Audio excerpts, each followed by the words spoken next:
Bagay na bagay daw kay Austin Reeves maging point guard ng Lakers. Lupet na mga assist na ginawa kontra sa Sixers. Pero bago yan, anyari kay Tyrese Haliburton. Isa sa star player na meron ng Indiana Pacers ay ang point guard si Tyrese Haliburton na matapos maging all-star noong 2022 to 2023 season, averaging 20.7 points, 3.7 rebounds at 10.4 assists per game. Binigyan nga po ito ng Pacers ng 5 years, $244 million rookie contract extension. Decent pa rin naman na naging last season ni Tyrese sa Pacers na kahit halos same pa rin na naging numero nito, averaging 20.1 points at 10.9 assists. Siya naman ang nanalo bilang assist champion last season at napili ulit siya bilang all-star. Napasama rin siya sa Team USA sa nagdaang Paris Olympics kung saan naging bench player ang star player ng Pacers.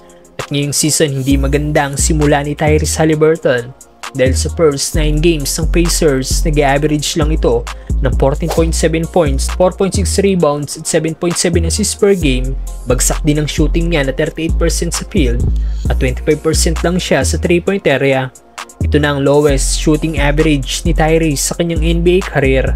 May game pa nga ngayong season na 0 points ang ginawa ni Tyrese Haliburton sa paglalaro ng 26 minutes. At kahapon kontra sa Hornets kung saan natalo sila, gumawa lang ang Pacers star ng 6 points. Kaya marami nagtatanong kung anong nangyari sa laro ni Tyrese Haliburton. Samantalang bagay na bagay daw kay Austin Reeves maging point guard ng Lakers, lupet na mga assist na ginawa kontra sa Sixers. Sa ginawang adjustment ni Coach JJ Redick sa naging laban kahapon ng Lakers at Sixers, minub nga po ng Lakers coach si Austin Reeves bilang primary PG ng team dahil ginawang bench player si D'Angelo Russell. Tagumpay naman ang ginawang lineup ni Coach JJ Redick dahil first quarter, nakapag-establish kagad ng lead ng Lakers. Bukod kina LeBron at Davis na maganda naging laro, isa pang player ng team ang magandang ipinakita kontra sa Sixers at ito'y walang iba kundi si AR-15 na all-around solid game ang ginawa kahapon. Nagtapos si Reeves sa may 20 points, 6 rebounds at 7 assists. Mainit din sa tres ang Lakers guard na may 6 of 10 sa 3-point area. Narito ang naging highlights ni Austin Reeves laban sa Sixers. Ganda ng assist ni Reeves sa open sa tres sa si Anthony Davis. Niwanang libre ni Drummond ang Lakers big man at nagbantay sa painted area, hindi niya akalain na pupukol ng tres si Anthony Davis. Nating batnet naman ang wing 3-point shot ng Lakers guard.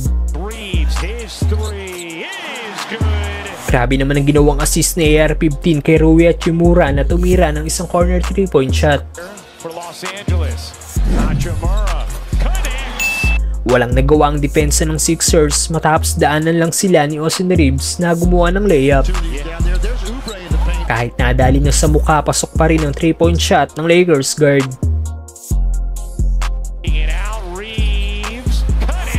Ganda naman ang love pass si Reeves na nasa ilalim na si Jackson Hayes. Nahuli naman ang pagdepensa si PG-13 sa ginawang corner 3-point shot ni AR-15. Sa play namang ito, napakagat ni Reeves si PG-13 sa ginawa niyang fake, tsaka niya ito tinirahan ng isang tres. Ano masasabi niyo sa point guard na Austin Reeves mga brother?